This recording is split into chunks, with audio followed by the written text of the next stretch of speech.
Hello everyone. आज हम लोग बात करेंगे इंटरेक्शन एनालिसिस, अंतःक्रिया विश्लेषण।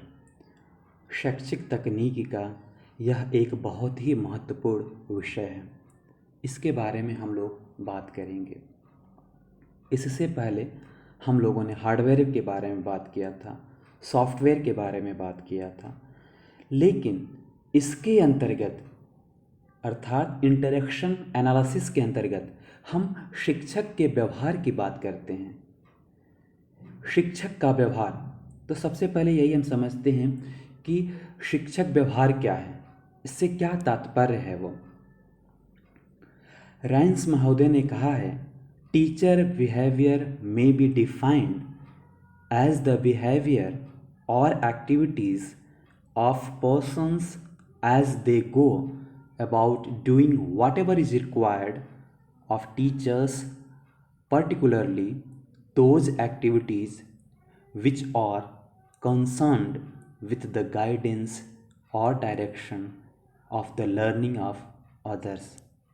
अर्थात शिक्षक व्यवहार से तात्पर्य व्यक्तियों के उस व्यवहार या क्रियाओं से है जिसके संपादन की उनसे एक शिक्षक के रूप में अपेक्षा की जाती है, विशेषतया उन क्रियाकलापों की जिनका संबंध दूसरों के अधिगम को निर्देशित या मार्गदर्शन प्रदान करना होता है।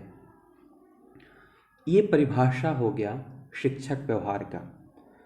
अगर हम इसको सरल शब्दों में कहें कि शिक्षक व्यवहार से आप क्या समझते हैं, तो आप बता सकते हैं कि कक्ष में यानी कि क्लासरूम में जब अध्यापक अपने विद्यार्थियों के साथ जो भी व्यवहार करता है, वह व्यवहार शाब्दिक हो सकता है और अशाब्दिक भी हो सकता है। उसी व्यवहार को हम टीचर बिहेवियर कहते हैं या शिक्षक व्यवहार कहते हैं। कक्षा में जब शिक्षक जाता है, वो ब्लैक बोर्ड पर भी लिखता है, वो पढ़ता है, उदाहरण देता है, टीएलएम या कहा जाता है कि शिक्षण सामग्री दिखाता है, वो प्रश्न पूछता है। ये जितनी सारी जो क्रिया करता है वो क्या है, वो शिक्षक व्यवहार के अंतर्गत ही आता है। वो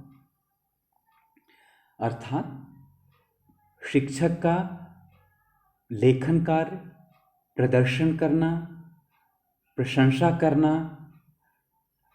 संकेत करना, ये सब शिक्षक व्यवहार के अंतर्गत आता है। तो इसको हम सरल शब्दों में ये बता सकते हैं कि शिक्षक व्यवहार कहते किसे हैं ये। अब बात आता है कि do all teachers behave in the same way in a given situation. क्या किसी एक शिक्षण अधिगम परिस्थिति में सभी शिक्षकों का व्यवहार एक जैसा ही होता है? क्योंकि हमने बात किया है टीचर बिहेवियर का, शिक्षक के व्यवहार की बात करते हैं, तो यह प्रश्न उठना लाजमी है वो कि क्या किसी एक शिक्षण अधिगम परिस्थिति में सभी शिक्षकों का व्यवहार एक जैसा ही होता है? तो इसका उत्तर है नहीं, बिल्कुल नहीं होता है। सभी शिक्षकों का व्यवहार एक जैसा नहीं होता, वो आप भी जानते हैं, आप भी पढ़े हैं, देखे हैं। वो सभी शिक्षकों का व्यवहार अलग अलग ही होता है। वो इसको बताने के लिए एक हम कोटेशन लिखते हैं। नरगेंसी एंड कर्नर 1981 में उन्होंने एक शोध किया और उसमें वो कहते हैं वो कि teacher behaviour may be regarded as a function of the characteristics of the teacher, his environment and the task in which the teacher engage. अर्थात शिक्षक व्यवहार शिक्षक विशेष की विशेषताओं, उपलब्ध शिक्षण अधिगम वातावरण तथा वह कार्य जिन्हें एक शिक्षक के रूप में किसी समय विशेष में वह संपादित कर रहा होता है, इन तीनों बातों के ऊपर ही टिका होता है।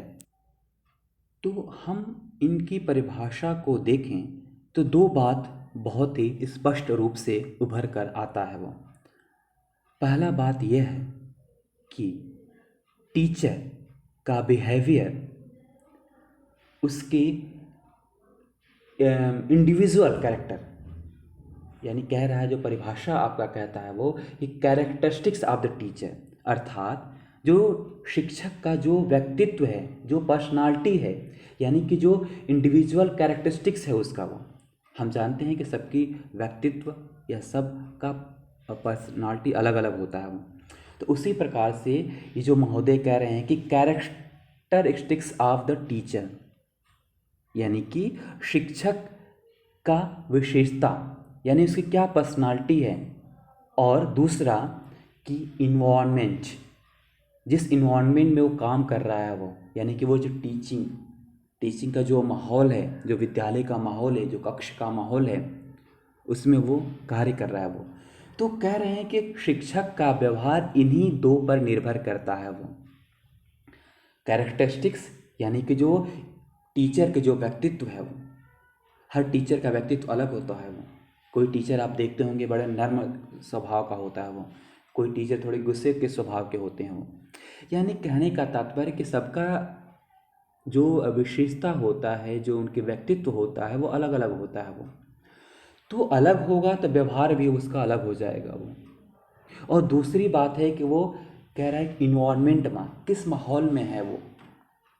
भाई कक्षा के अंतर्गत बच्चे कुछ अच्छे होते हैं, कुछ थोड़े शैतान भी होते हैं। वो उनको कैसे डील कर रहा है वो, क्या सिचुएशन है। हाँ, ऐसा तो नहीं कि उस टीचर के ऊपर ओवरलोड है, बहुत ज़्यादा उसको क्लासेस दी जा रही है, उसके अलावा कुछ और कार्य जो उसको करना पड़ रहा है वो, तो उसमें भी उसका व्यवहार में परिवर्तन आएगा। और ज़्यादा उसका ओवरलोड होगा, ज़्यादा काम होगा तो वो खींच जाएगा, वो गुस्सा करेगा, वो उसको फ्रस्ट्रेशन होगी। तो ये महोदय यही बात कहते हैं कि जो शिक्षक का व्यवहार है वो सभी शिक्षक का एक व्यवहार नहीं होता है, वो बदलता है वो। और बदलता है उसके, वो निर्भर करता है दो चीज़ों पर, वो उसके व्यक्तित्व के ऊपर और वो वातावरण पे। तो ये दो बात है जो शिक्षक व्यवहार को परिवर्तित करता है।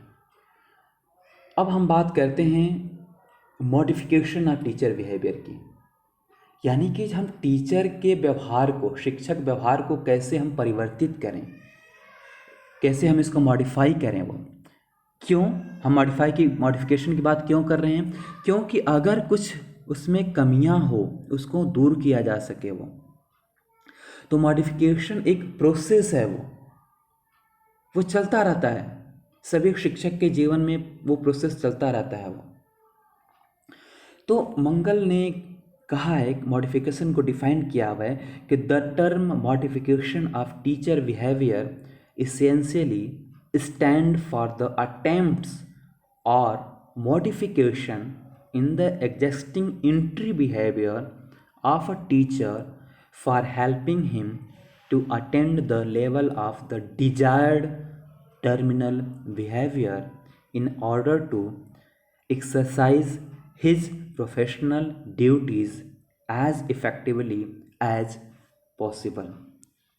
अर्थात शिक्षक व्यवहार के रूपांतरण से तात्पर्य शिक्षक प्रशिक्षण कार्यक्रमों के माध्यम से किए जाने वाले उन प्रयत्नों या प्रक्रिया से होता है जिनके फलस्वरूप प्रारंभिक शिक्षक व्यवहार स्तर को अपेक्षित अंतिम शिक्षक व्यवहार स्तर पर लाने का प्रयास किया जा सके। तो जो ये मॉडिफिकेशन ऑफ टीचर बिहेवियर है, यानी शिक्षक व्यवहार का रूपांतरण है, वो क्या कह रहा है? हम अगर आसान शब्दों में कहें वो, तो जो टीचर का व्यवहार है उसको हम परिवर्तित करें किसमें? जो वांछित व्यवहार है, वो जो डिजायर्ड बिहेवियर है, वो उसके लिए वहाँ तक हमें ले जाना है उसको। जो भी टीचर का व्यवहार है, हमने टीचर का व्यवहार समझ लिया कि टीचर का व्यवहार किसे कहते हैं वो। अब हम इसमें बात करें मॉडिफिकेशन की, अर्थात टीचर का जो व्यवहार है उसको हमें लाना है जो वांछित व्यवहार है। क्यों? क्योंकि हम सभी जानते हैं वो कि व्यवहार, टीचर का व्यवहार बहुत महत्वपूर्ण भूमिका निभाता है किसमें? ये शिक्षण कार्य में। वो शिक्षक का व्यवहार अगर अच्छा होता है, शिक्षक बच्चों को अच्छे प्रकार से अगर डील करता है वो, तो बच्चे क्या करते हैं? वो अच्छा सीखते हैं, पढ़ते हैं, वो ग्रोथ करते हैं। वो अगर टीचर फ्रेंडली होता है, बच्चों से बात करता है, तो बच्चे अपने समक्ष अपनी समस्याओं को रख सकते हैं। अगर टीचर गुस्सा करेगा, क्लास में नहीं चिल्लाएगा, तो क्या होगा? बच्चे अपने बात को अपने शिक्षक से नहीं कह पाएंगे, तो उनके मन में जो प्रश्न होगा, जो समस्या होगी, वो अंदर ही रह जाएगा वो। इसलिए यह आवश्यक है कि शिक्षक के व्यवहार में वांछित परिवर्तन किया जाए, जो डिज़ायर्ड बिहेवियर है वो लाया जाए। तो वही कह रहा है मॉडिफिकेशन ऑफ टीचर बिहेवियर, या शिक्षक व्यवहार का रूपांतरण। अब प्रश्न उठता है कि ये डिजायर बिहेवियर है क्या? वो जब हम बार बार कह रहे हैं कि शिक्षक को डिजायर बिहेवियर तक हमें ले जाना है, वो हम अलग अलग तकनीक अपनाते हैं उस बिहेवियर के लिए, उसकी हम चर्चा अभी आगे करेंगे। लेकिन हमें जानना ये ज़रूरी है कि वो डिज़ायर बिहेवियर है क्या? कौन से ऐसे वांछित व्यवहार हैं जो शिक्षक में होना चाहिए? तो एनएल गेग महोदय हैं, वो कुछ बिहेवियर बताते हैं, कुछ डिज़ायर बिहेवियर बताते हैं, वांछित व्यवहार बताते हैं। वो क्या क्या है? वो पहला कहते हैं कि वार्मथ, द्रवशीलता, अगर हिंदी में कहें। वार्म से क्या तात्पर्य है? वो वार्म से अगर हम कहें कि शिक्षक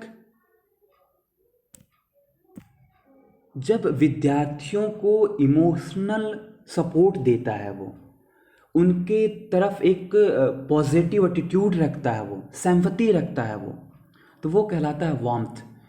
जैसे अगर हम उदाहरण दें, अगर हम वार्मथ की या द्रवशीलता की अगर हम बात करें उदाहरण के, तो जब टीचर कक्षा में बच्चों को इनकरेज करता है, प्रोत्साहित करता है, वो अगर बच्चे ने किसी प्रश्न का उत्तर बताया तो कहता है कि वेरी गुड, बहुत अच्छा।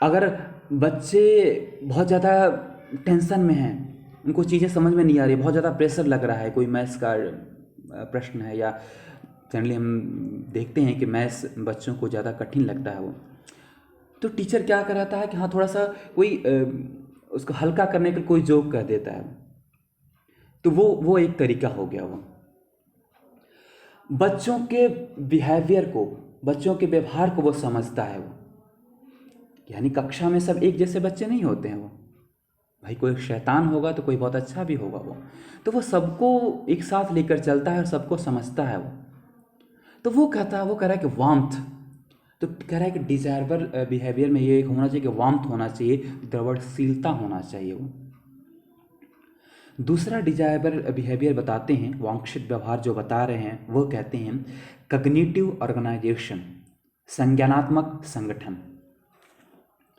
ये क्या है? वो ये कहते हैं कि एक जो भी शिक्षक होता है, उसको चाहिए कि जो भी वो पढ़ा रहा है, वो जो पढ़ाने जा रहा है प्रकरण, वो उसको इस तरीके से प्रेजेंट करे, इस तरीके से बताए इफेक्टिव रूप में, ताकि वो सभी बच्चों को समझ में आ जाए। यानी कि अगर हम एक समावेशिक विद्यालय की बात करते हैं, तो वहाँ पर हम जानते हैं कि एक दृष्टिबाधित बच्चा भी हो सकता है, वहाँ पे हियरिंग इम्पेयर्ड बच्चा भी हो सकता है, और एक बिना दिव्यांगता वाले बच्चे भी हो सकते हैं। तो कॉग्निटिव ऑर्गेनाइजेशन से यही कह रहा है वो कि जब शिक्षक वहाँ पे जाए पढ़ाने, तो वो तकनीकी अपनाए, वो मेथड अपनाए, वो तरीका अपनाए, जिसके माध्यम से सभी बच्चे समझ सकें वो, और उसको बोध कर सकें। तो ये कह रहा है कॉग्निटिव ऑर्गेनाइजेशन, यानी कि शिक्षक में ये एक व्यवहार होना चाहिए। अगला कह रहा है ऑर्डरलीनेस, नियमितता। ये क्या है? यानी कि जो शिक्षक होना चाहिए, वो उसको क्या होना चाहिए? हमेशा वो नियमित होना चाहिए, वो सिस्टमैटिक होना चाहिए, वो कक्षा में सिस्टमैटिक रूप से इसको चलना चाहिए। वो वो नियमित रूप से उसको पढ़ाए। तो ये जो एक बिहेवियर है, ये एक व्यवहार है, ये एक ऑर्डरनेस होना, नियमितता होना एक व्यवहार है, एक वांछित व्यवहार है वो, जो सभी शिक्षक में होना चाहिए वो, ताकि वो अपनी क्लास को अच्छे रूप से मैनेज कर सके वो। अगर उसके अंदर नियमितता नहीं होगी वो, तो क्लासरूम मैनेजमेंट में समस्या आएगी। अगला है इनडायरेक्टनेस, परोक्षता।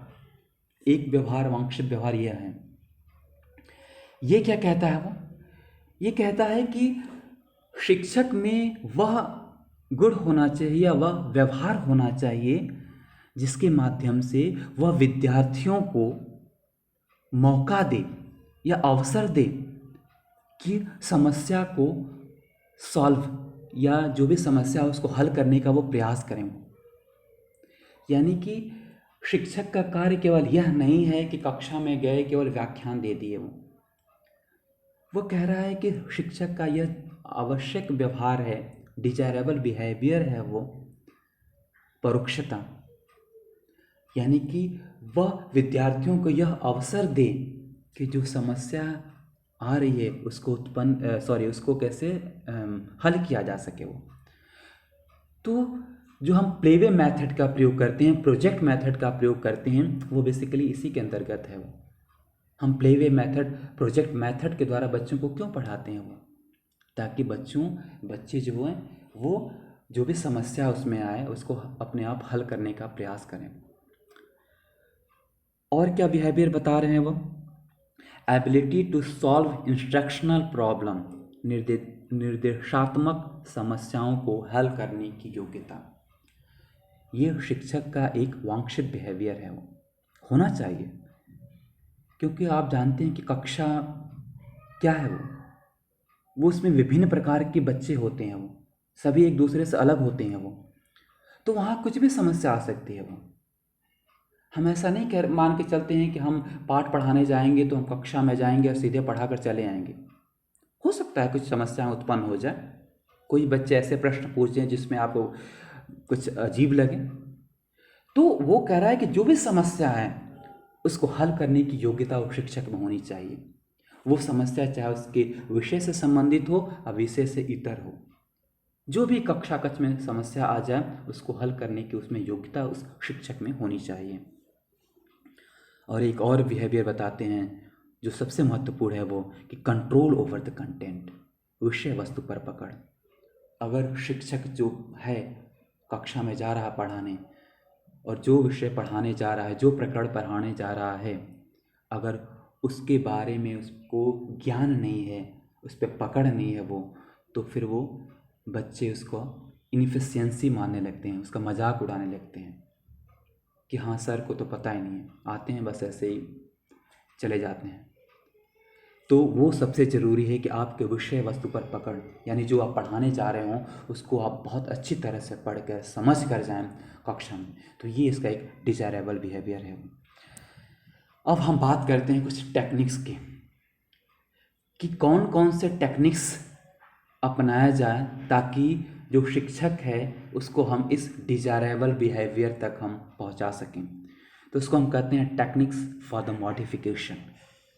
हमने मॉडिफिकेशन ऑफ बिहेवियर का बात किया था कि टीचर के व्यवहार को कैसे परिवर्तित करें, कैसे रूपांतरण करें।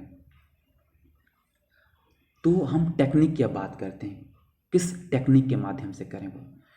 कई सारी टेक्निक्स हैं जहाँ पे यहाँ पे हमने लिस्ट कर रखी है वो। इंटरेक्शन एनालिसिस, अंतः क्रिया विश्लेषण। दूसरी टेक्निक है एक्शन रिसर्च, क्रियात्मक अनुसंधान। अगली टेक्निक है माइक्रो टीचिंग, सूक्ष्म शिक्षण। और टेक्निक है रोल प्लेइंग और सिमुलेशन, भूमिका निर्वाह अथवा अनुरूपता। और टीचर इवैल्यूएशन, शिक्षक मूल्यांकन।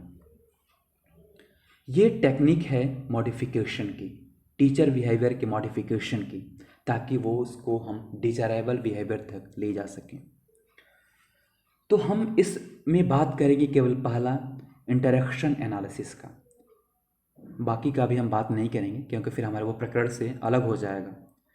और आप लोग ज़्यादातर इसके जानते भी होंगे, नहीं भी जानते होंगे तो हम आगे आने वाले वीडियो में चर्चा करेंगे कि एक्शन रिसर्च क्या होता है, माइक्रो टीचिंग क्या होता है, रोल प्लेइंग और सिमुलेशन क्या होता है, टीचर इवैल्यूएशन क्या है। तो सबसे पहले जब हम बात करेंगे इंटरेक्शन एनालिसिस, तो ये आता है पहली बात। अब हम समझते हैं कि है क्या ये इंटरेक्शन एनालिसिस।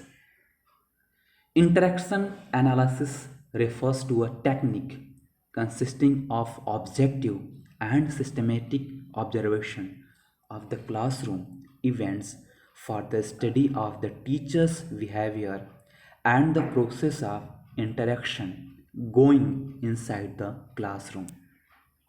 अर्थात अंतः क्रिया विश्लेषण से तात्पर्य ऐसी प्रणाली से है जिसके द्वारा कक्ष में घटने वाली घटनाओं का व्यवस्थित तथा वस्तुनिष्ठ निरीक्षण कर वैज्ञानिक विश्लेषण किया जाता है। अर्थात शिक्षक के व्यवहार को जानने के लिए कक्ष में जो घटनाएं घटती हैं वो उसका अगर हम व्यवस्थित तथा वस्तुनिष्ठ निरीक्षण करें तो वह क्रिया अंतःक्रिया विश्लेषण कहलाती है। कहने का तात्पर्य यह है कि जब कक्षा में शिक्षक जाता है, जो व्यवहार करता है वो, यानी कि शिक्षक का व्यवहार, हमने अब इसको चर्चा किया था अभी, वो तो जो व्यवहार करता है उसको अगर हम सिस्टमैटिक एंड ऑब्जेक्टिव ऑब्जर्वेशन करें तथा उसका हम साइंटिफिक एनालिसिस करें तो उसी प्रक्रिया को हम कहते हैं अंतःक्रिया विश्लेषण। अंतःक्रिया यानी जो कक्षा में जो क्रिया चल रही है शिक्षक और विद्यार्थियों के मध्य, वही अंतःक्रिया।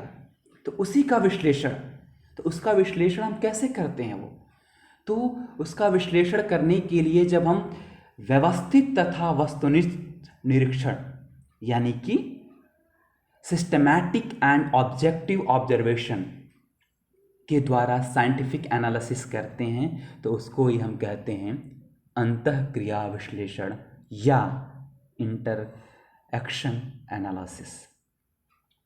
अब बात उठती है कि क्या है ऑब्जेक्टिव एंड सिस्टमैटिक ऑब्जर्वेशन। वस्तुनिष्ठ एवं व्यवस्थित निरीक्षण क्या है वो, ये आप लोगों ने रिसर्च पढ़ा होगा, उसमें आपने पढ़ा होगा कि रिसर्च क्या है। What is research? It is a systematic process, व्यवस्थित प्रक्रिया है। तो यहाँ पे यही बात कह रहा है वो कि वस्तुनिष्ठ एवं व्यवस्थित निरीक्षण क्या है वो। ये मैं आप पे छोड़ता हूँ कि समझिए कि क्या है वो objective and systematic observation. Hint मैं यहाँ पे दे दे रहा हूँ, बाकी आप लोगों ने रिसर्च में पढ़ा हुआ है कि क्या होता है। Identification, classification, study, measuring special variable, यानी कि पहचान, वर्गीकरण, मापन एवं अध्ययन किया जाता है विभिन्न वेरिएबल्स का, चरों का, वही है ऑब्जेक्टिव एंड सिस्टमैटिक ऑब्जर्वेशन। तो आज हम केवल इतना ही रहने देते हैं कि क्या है अंतःक्रिया विश्लेषण। तो अंतःक्रिया विश्लेषण जानने के लिए आवश्यक है कि आपको पता होना चाहिए कि टीचर बिहेवियर क्या होता है, शिक्षक व्यवहार किसे कहते हैं वो, कौन कौन से वांछित शिक्षक व्यवहार होनी चाहिए या होते हैं, मॉडिफिकेशन ऑफ टीचर बिहेवियर क्या है वो, और वो मॉडिफिकेशन टेक्निक क्या है वो।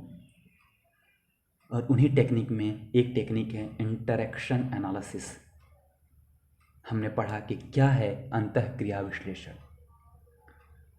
तो आज हम इतना ही रहने देते हैं, बाकी आगे हम पढ़ेंगे विभिन्न अंतःक्रिया विश्लेषण के सिस्टम्स को। उम्मीद है आपको ये समझ में आया होगा। Thank you so much.